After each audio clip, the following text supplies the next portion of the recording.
This episode was brought to you by Pentester Academy, the leader in online cybersecurity education. Join over 10,000 professionals from 90 countries to learn security online. Also brought to you by Hacker Arsenal, artillery for cyber warriors. Visit us on hackerarsenal.com to check out our latest attack defense gadgets.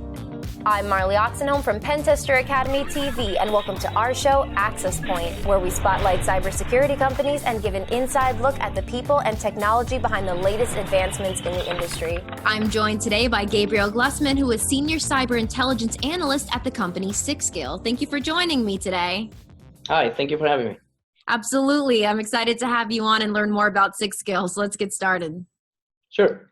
So now, for the people who might not already know, could you give us a brief explanation of what the dark web is exactly? Okay. So there's a lot of, sometimes there's a little bit of confusion. There's a little bit of a blurred line between what people know as the deep web or people call the dark web. So the deep web is about 96, considered to be about 96% of the entirety of the content available on the internet. So I would say 4% is what is indexed by regular search engines, like Google, like Bing, and so on. And this is what most people navigate through in their everyday life. The other 96% is considered the deep web. And it's all sorts of things like the inside of your Facebook account, your Gmail account, things like content that is within corporate networks and documents and things like that. Now, then we have what's called the darknet. And in order to understand what is the darknet, we need to talk a little bit about cybercrime. And the thing is, in the last couple of years, I would say the last 10 years or so, cybercrime has become so sophisticated because of the security solutions that companies have developed to defend themselves from cyber attacks. It's become harder and harder to perpetrate some kind of an attack. So cyber criminals need to specialize. It becomes virtually impossible to know everything that a cyber criminal needs to know to be able to do everything from start to finish. So they need to specialize in certain areas and then partner with other cyber criminals that may be able to provide them different kinds of services. So this generates the need for them to gather in different communities, whereas it could be forums, it could be chats. We see them in social media. We see them in instant messaging apps like Telegram, like WhatsApp, and so on. So basically, what we consider the darknet is things that are on, it might be on the deep web, might be on the clear net, but we consider the darknet when we think about the intent. So everything that has criminal intent, for me, I consider it to be part of the darknet, and not to be confused, as I said, with the deep web. Got it. Okay, thank you. And now I'm wondering, how are attacks from the dark web different? Are they more dangerous to organizations? Yes, for the most part, yes. And the thing is, nowadays, every day more and more, there is more information being shared. The cyber criminals are training each other, so they gather in this communities where they train each other, they trade with each other, they make things easier for each other. So different kinds of cyber criminal offerings are becoming more service oriented. So you have things like fraud as a service, you have things like ransomware as a service, things like phishing as a service, where, for example, if I want to launch a ransomware attack and I don't have the technical knowledge to code my own ransomware or to even run my own infection campaign, I can simply just pay somebody else to do it for me and give them whatever target I want. And it's just a matter of hiring a service. So this is all happening on the darknet. It's all happening on these communities that we monitor, and it makes things much more dangerous because, again, it's a community, it's a living, breathing thing that's feeding off on and off of itself constantly. So without this medium of communication, obviously it would be much harder for them to do what they do. Yeah, absolutely. I agree with you. I'm wondering, do you find that most attacks originate from the dark web? I would say there are different kinds of attacks. Okay. So usually it's divided. It depends on what the intent of the cyber criminal is. Right. So and why, what is the objective? So for example, you have two different types of cyber criminals. You have the cyber criminals that are after a financial gain, Mm-hmm. and the cyber criminals that are fighting for some kind of ideal. So on the ideal side of things, you will find the terrorists, you will find the hacktivists like Anonymous. On the financial side of things, you will find all of the fraudsters, all of the ones that do the steal the credit cards, that steal the bank accounts, that work with the mule banking and wire transfers, phishing, ransomware, everything that where the final intent is to get a monetary benefit. Mm-hmm. So that would be obviously on the financial side. So when you see things, for example, like hacktivism and terrorism, you will see it happening a lot more on places like Twitter or places like Telegram, where they share different lists of proposed targets for different campaigns. And places, for example, they like Twitter a lot because it's very easy to spread a message.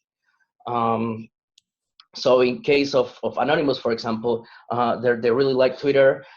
In the case of terrorism, they're very, very heavily present on Telegram, because Telegram is encrypted. Nowadays, WhatsApp is also encrypted, but it didn't used to be. So they started and they stayed on Telegram, and we monitor lots of Telegram channels that are related to terrorism and terrorist groups.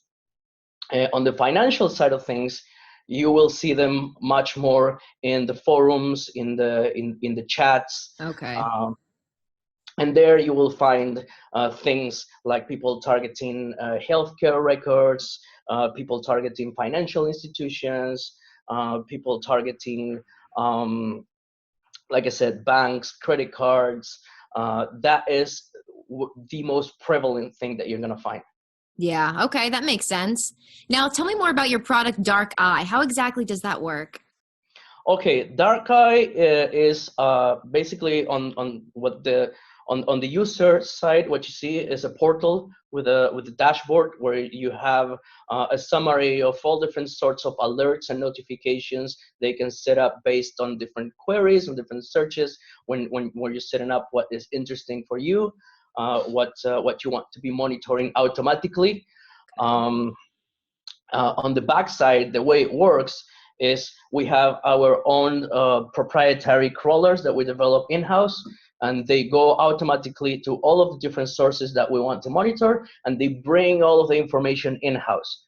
Now, the biggest advantage of that is that once the information is in our database, it's not lost. Even if we have the cases like we had the case last year of marketplaces like Alphabet and Hansa that are taken down by the authorities, or if they do exit scams, those sources of information, those communities will be taken offline.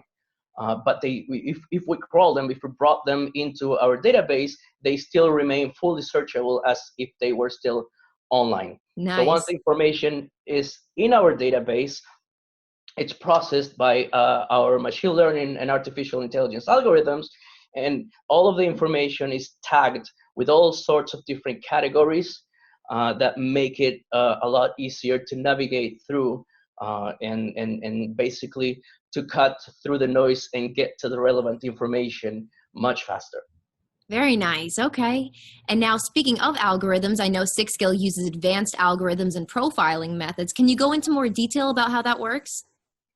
Well, the way this works is, like I said, once a piece of information comes into the database, it will be analyzed, and it Mm-hmm. will be tagged. There are different categories that will be applied to that particular piece of information, whether it's a post, whether it is something that somebody published on Pastebin, or a tweet, or something Mm-hmm. from Reddit. Doesn't matter. It comes into the database. It will be analyzed, and if, for example, it's talking about something related to healthcare, it will be tagged with healthcare tag. If it's something related with credit cards, it will be tagged with something with the credit card tag. And one single piece of information might be tagged with more than one tag, or it Mm-hmm. might not be tagged with anything. And the tags, we develop them, we assign categories, and we develop these tags having in mind things that might be relevant within the context of an intelligence operation.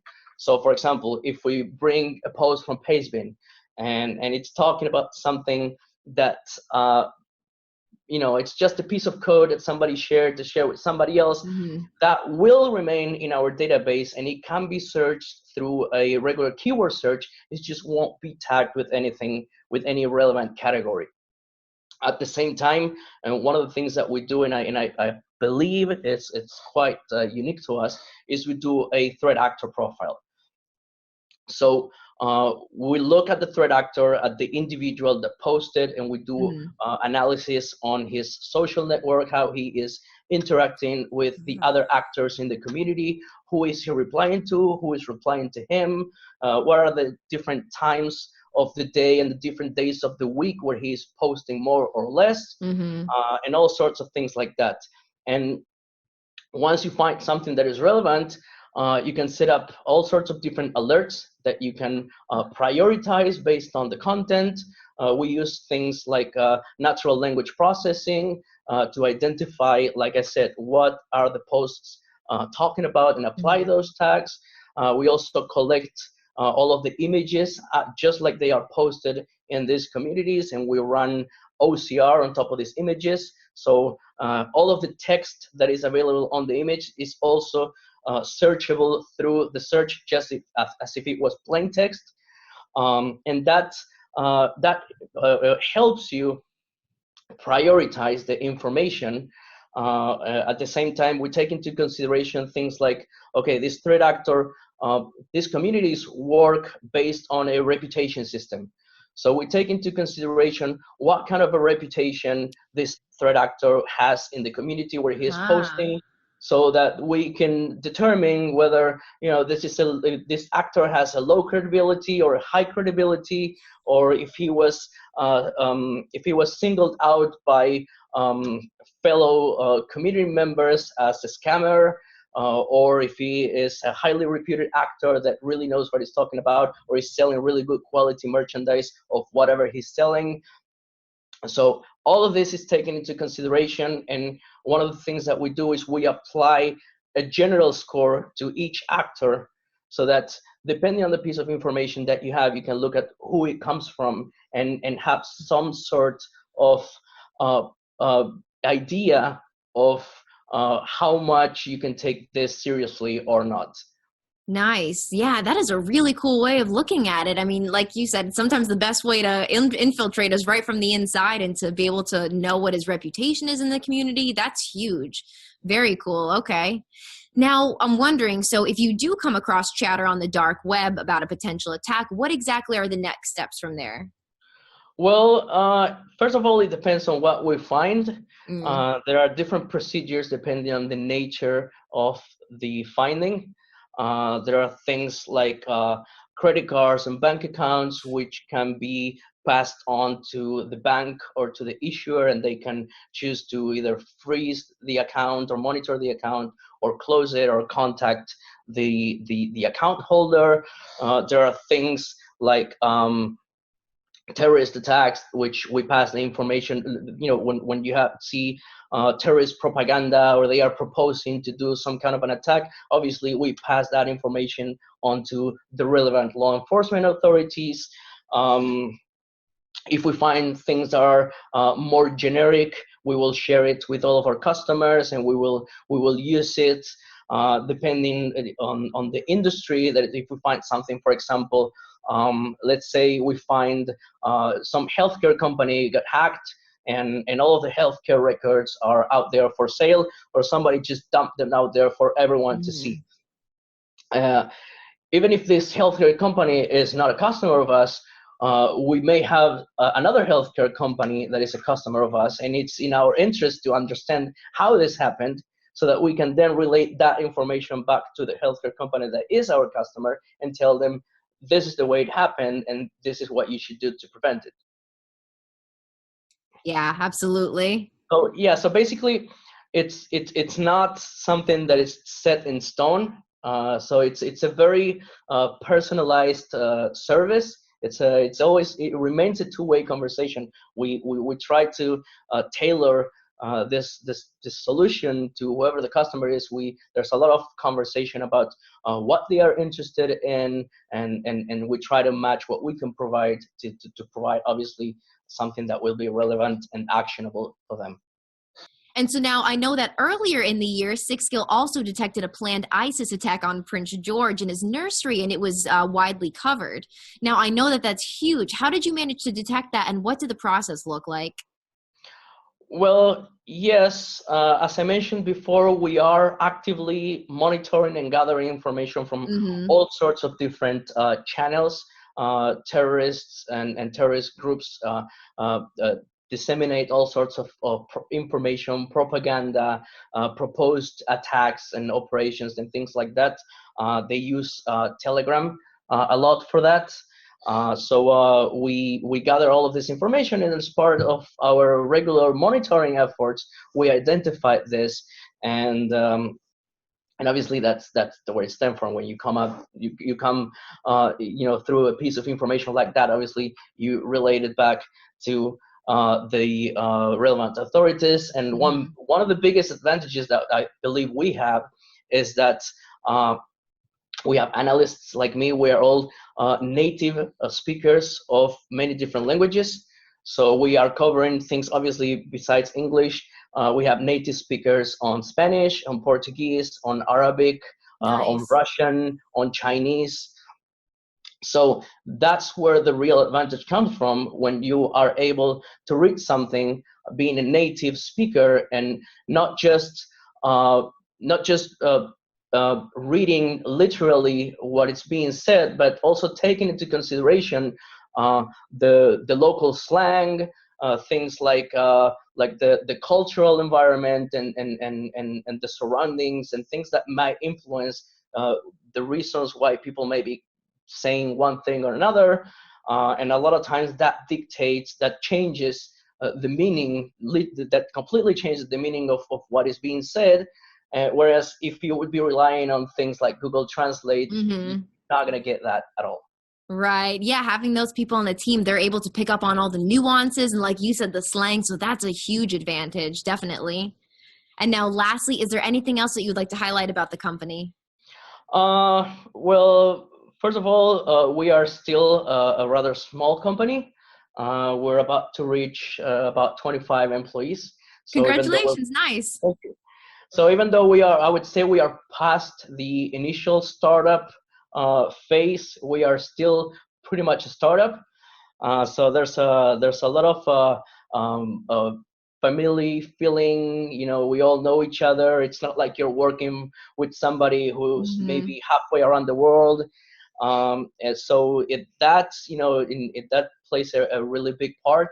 And at the same time, you get the feeling that you're doing something that looks into the future, something that it's becoming more and more relevant every day, because as cybercrime evolves, it's basically a necessary thing to have some sort of cyber intelligence solution, because as we always say, it's not a matter of whether you're going to face an attack or not. It's just a matter of when, and will you be prepared for it. So I believe that something like this helps you stay a step ahead, and understanding the threat before it comes. It's the first line of defense.